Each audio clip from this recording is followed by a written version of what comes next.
The former coach gave the delegates a pep talk tonight, and it worked. You can hear the enthusiasm from Minnesota Governor Tim Walz tonight at the Democratic National Convention as he accepted his party's nomination for Vice President of the United States. Thank you for your passion.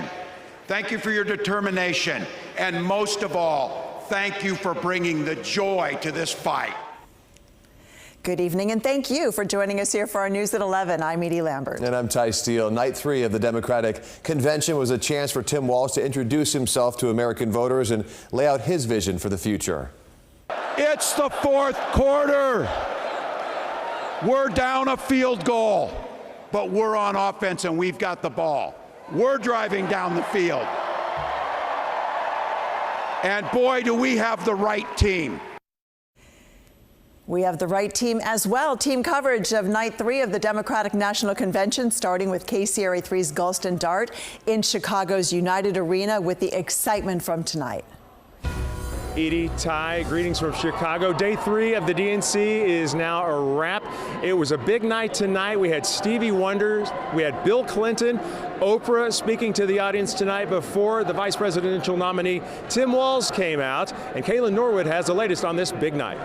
Gulston, an emotional night here as delegates listen to a lineup packed with superstar power from Oprah Winfrey to former President Bill Clinton. Now, this comes as Democrats are laying out the choices this election, a ticket that now includes vice presidential nominee Tim Walz.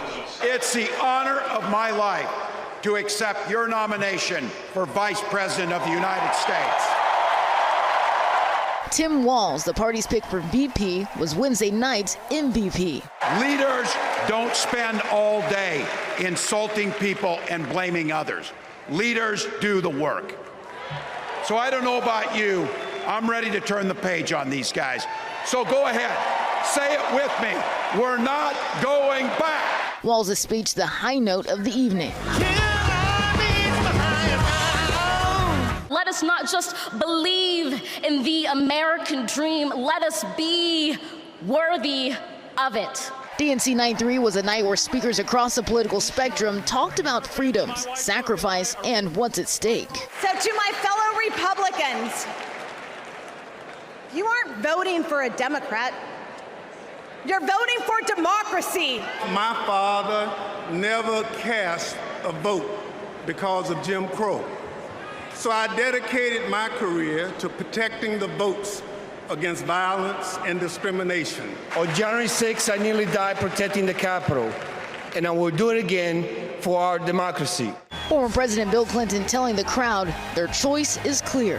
When Kamala Harris is president, every day will begin with you. And then came Oprah Winfrey. When we stand together, it is impossible to conquer us. Thursday is the last night of the convention. Headlining the event is the nominee herself, Vice President Kamala Harris. Reporting from Chicago, Kaylin Norwood, KCRA 3 News.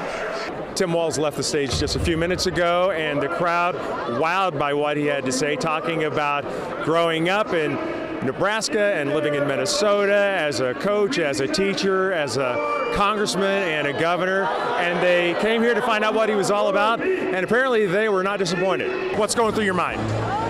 I think I love Coach Walz. Like, he's the teacher, I'm a teacher, been in education for many years. Everything that he said about making sure that this was affordable for our teachers, for our students, for our kids, for our families, it just all resonated with me. The way that he speaks is just so plain and simple, and the fact that he loves his wife and his kids, his daughter's name is Hope. I was just like, he's just everything. What's going through your mind right now after what just happened?